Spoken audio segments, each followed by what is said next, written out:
Hello students, आज हमारी vector space का 10वां लेक्चर है। पिछली क्लास में हम लोग डॉट प्रोडक्ट ऑफ वेक्टर्स पढ़ रहे थे। उसमें कुछ आपका रह गया था थोड़ा सा, और उसके बाद हम वेक्टर्स का क्रॉस प्रोडक्ट पढ़ेंगे।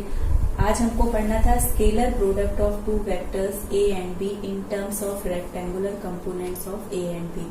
आपको मालूम है कि किसी भी दिए हुए वेक्टर को हम 3 डायमेंशनल स्पेस में रिजॉल्व कर सकते हैं।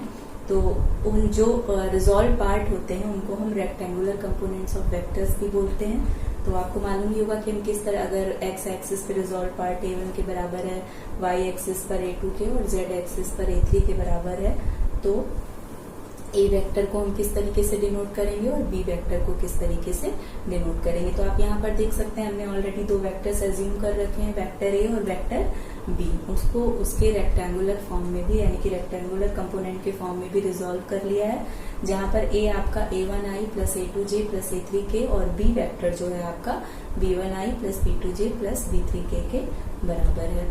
तो अब हम इनके डॉट प्रोडक्ट को कैसे डिफाइन करेंगे और इनकी हेल्प से, यानी रेक्टेंगुलर कंपोनेंट जो वेक्टर के हैं उनकी हेल्प से डॉट प्रोडक्ट द्वारा किस तरीके से पैरेललिज्म और परपेंडिकुलरिटी ऑफ वेक्टर्स को डिस्क्राइब करेंगे, उसके लिए कोई कंडीशन प्राप्त करेंगे। यानी कि अगर हमको 2 वेक्टर दिए हुए हैं तो किस तरीके से हम, क्या वो कंडीशन होगी, क्या उनके कॉम्बिनेशंस होंगे कि हम पता कर सकें कि जो वेक्टर हमको दिए हुए हैं वो परपेंडिकुलर हैं कि पैरेलल हैं, अनइक्वल हैं, या उनके बीच में कोई एंगल थीटा बन रहा है। और अगर उनके बीच में कोई एंगल थीटा बन रहा है तो हम उस थीटा का मान कैसे निकालेंगे। तो चलिए स्टार्ट करते हैं। ए और बी वेक्टर आपने देख लिया, रेक्टेंगुलर फॉर्म में रिजॉल्व है। और बाकी डॉट प्रोडक्ट की डेफिनेशन से आप जानते ही हैं कि ए डॉट बी जो होता है वो आपका हो जाएगा आपका A1i A2j A3k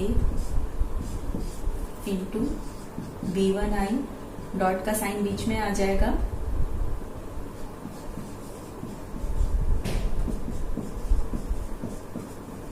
properties of vector हमने आपको पढ़ाया था, उससे आपको मालूम होगा कि 2 वेक्टर्स अगर चाहे रेक्टेंगुलर फॉर्म में भी हैं तो भी हम उनको मल्टीप्लाई कर सकते हैं, डायरेक्टली कॉम्यूटेटिव भी होते हैं। उसके पीछे का रीजन भी आपको मालूम है कि जब हम एंगल्स को मेजर करते हैं तो एंटी क्लॉकवाइज डायरेक्शन में हमेशा एंगल्स जो होते हैं वो आपके पॉजिटिव रहते हैं और क्लॉकवाइज डायरेक्शन में जो है आपके नेगेटिव रहते हैं। तो जब, और कॉस थीटा चाहे कॉस माइनस थीटा हो या कॉस प्लस थीटा हो, कोई फर्क नहीं पड़ता है। इसीलिए जो स्केलर प्रोडक्ट डॉट प्रोडक्ट होते हैं वो कम्यूटेटिव होते हैं। माइनस का साइन ऑलरेडी डिसअपियर हो जाता है डायरेक्शन चेंज होने पर भी। तो यहाँ पर आप देख सकते हैं, अब हम 1 by 1 मल्टीप्लाई करेंगे, जो हमारा मल्टीप्लीकेशन की सिंपल अलजेब्रा होती है। लेकिन अब यहाँ पर आपको पूरा इतना लेंदी टास्क नहीं करना है। आपको मालूम है कि आई, जे और के बीच में कितने एंगल, कौन से एंगल बनते हैं। आई जे के बीच में भी 90, जे और के बीच में भी 90, और अगेन के एंड आई के बीच में 90 डिग्री का एंगल बनता है। तो जब हम आई को जे से मल्टीप्लाई करेंगे तो उनके बीच का एंगल होगा 90 डिग्री, और cos 90 की वैल्यू क्या होती है आपकी 0 होती है।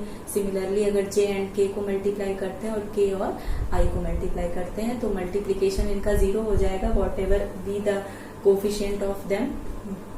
उससे मतलब नहीं है, क्योंकि 0 से हम मल्टीप्लाई करेंगे तो जितनी क्वांटिटीज हैं ऑलरेडी सब 0 हो जाएंगी।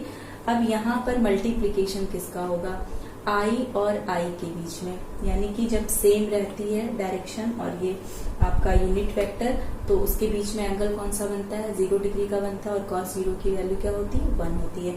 तो यानी कि जहां जहां पर आई का जे के साथ मल्टीप्लीकेशन आएगा वो 0 हो जाएगा, जे का के साथ में आएगा 0। उसी तरीके से यानी कि मल्टीप्लाइड कौन कौन से पार्ट होंगे, जहां पर आई का आई के साथ, जे का जे के साथ में और के का के के साथ में। तो आप यहाँ पे देख सकते हैं, यहाँ पर आई का कोफिशिएंट है A1 और बी में है आई का कोफिशिएंट B1, तो ये आपका हो जाएगा A1 B1, similarly A2 B2 and A3 B3। Rest को शो करने की जरूरत नहीं है, प्रॉपर्टीज ऑफ डॉट प्रोडक्ट से आप जानते हैं। तो इसलिए A डॉट B की वैल्यू आपकी क्या हो गई, A1 B1 plus A2 B2 plus A3 B3। तो ये आपका हो गया। अब रेक्टेंगुलर कंपोनेंट से हम परपेंडिकुलरिटी और पैरेललिटी को कैसे शो करेंगे ये देखना है। अब यहीं पर हम देख लेते हैं एंगल बिटवीन देम क्या हो जाएगा। आपको मालूम है A डॉट B की वैल्यू होती है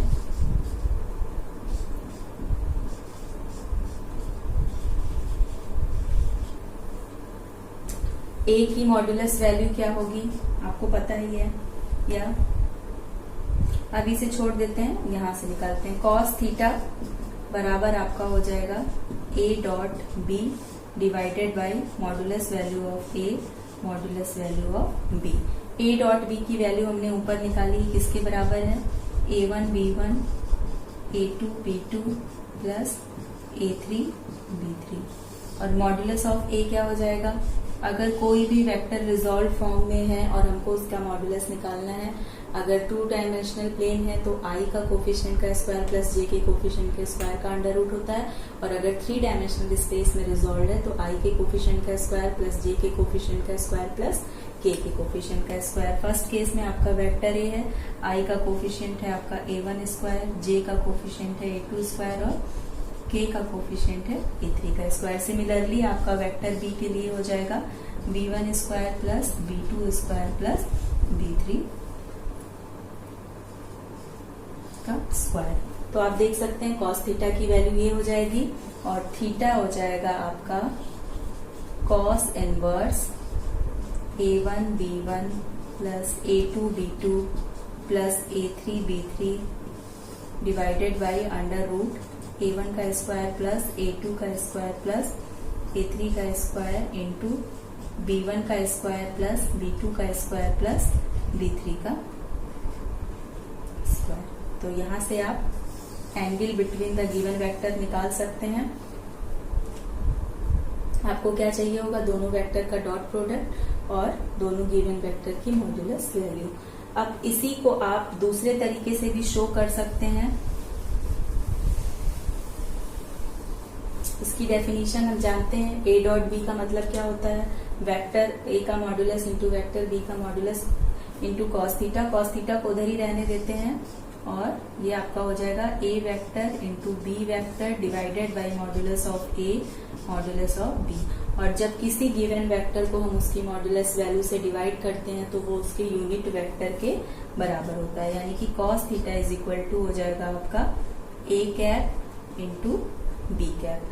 तो आपका थीटा हो जाएगा, यहाँ पे हम लिख देते हैं, थीटा इज इक्वल टू हो जाएगा cos inverse A cap into B cap.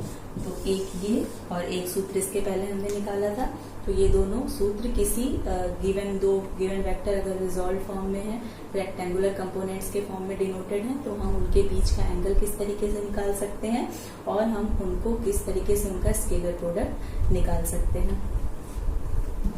तो आपको आई होप कि ये समझ में आ गया होगा। नेक्स्ट है when the given vectors are parallel. जब दो वेक्टर्स पैरेलल होंगे तो कॉस थीटा की वैल्यू क्या हो जाएगी आपकी, पैरेलल है तो थीटा आपका 0 डिग्री हो जाएगा और कॉस थीटा की वैल्यू क्या हो जाएगी आपकी,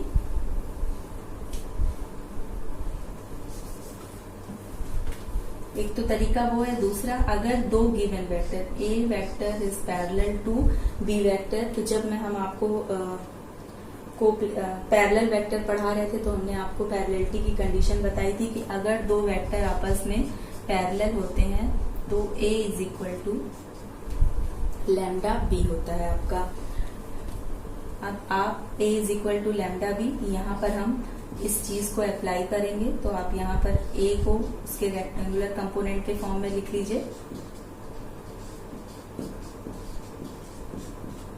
और यहाँ पर आपका हो जाएगा lambda B1I lambda B2J plus lambda B3K। अब यहाँ पे आप इसको लिख सकते हैं A1 minus lambda B1I plus A2 minus lambda B2J plus A3 minus lambda B3K के, सारा चीज हमने लेफ्ट हैंड साइड और राइट हैंड साइड का एक डायरेक्शन में एक तरफ कर दिया है, तो इधर आपका 0 आ जाएगा। अब आई जे के 0 नहीं हो सकते हैं, इसका मतलब इनके कोफिशिएंट, ये भी हमने आपको जब वेक्टर्स पढ़ा रहे थे तो बता रहे थे कि अगर कोई वेक्टर इस फॉर्म में दिया हुआ है तो आई जे के की वैल्यू 0 नहीं होती, आपको मालूम है। दिस मीन्स कि इनके कोफिशिएंट्स जो होंगे वो इंडिविजुअली 0 के बराबर होंगे। इसका मतलब क्या हुआ कि a1 minus lambda b1 is equal to 0, a2 minus lambda b2 is equal to 0 and a3 minus lambda b3 is equal to 0। इसका मतलब क्या हो जाएगा, a1 upon b1 is equal to lambda, a2 upon b2 is equal to lambda and a3 upon b3 is equal to lambda. यानी कि हम देख सकते हैं कि अगर दो गिवन वेक्टर्स जो है आपस में पैरेलल हैं तो जो उनके आई जे और के कोफिशिएंट्स होते हैं उनका जो अनुपात होता है, वो रेशियो होता है, वो एक किसी गिवन स्केलर या कोई स्केलर के बराबर होता है। यहाँ पर इस केस में वो स्केलर क्या है, लैम्डा है। तो अगर हमें दो वेक्टर्स रेक्टेंगुलर फॉर्म में दिए हुए हैं और हमें ये पता करना है कि वो पैरेलल है कि नहीं, या अगर हम उन्हें पहले से बोल रहे हैं कि ये पैरेलल है, तो हम किस तरीके से चेक कर सकते हैं कि एक्चुअली में वो लोग पैरेलल हैं कि नहीं। तो उसके लिए हमको ये इक्वेशन सेटिस्फाई अगर हमारी होती है, a1 अपॉन b1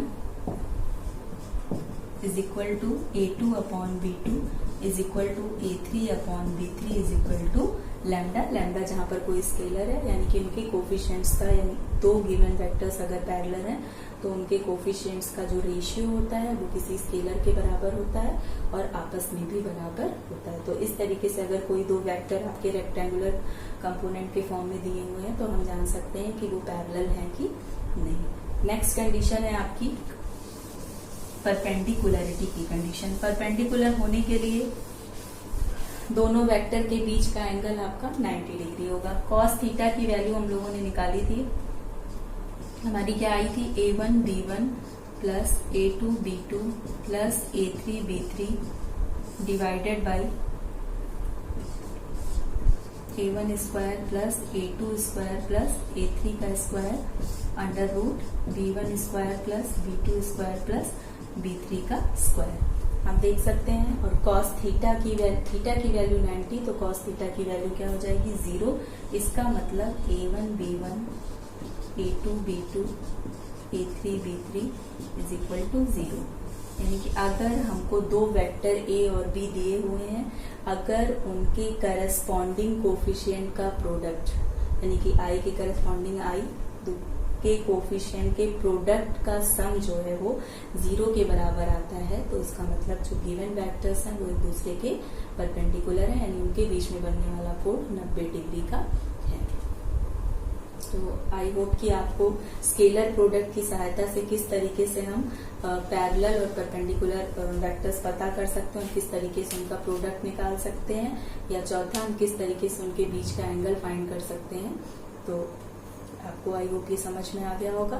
कल हम लोग vector product of two scalars start करेंगे। बस थोड़ा सा आपको definition vector product of two vectors, जब किन्हीं दो वेक्टर का जो प्रोडक्ट होता है वो एक वेक्टर होता है, तो जो प्रोसेस होती है उसको हम वेक्टर प्रोडक्ट बोलते हैं, या वेक्टर मल्टीप्लिकेशन या क्रॉस मल्टीप्लिकेशन बोलते हैं। कल आगे हम इसको एक्सप्लेन करेंगे।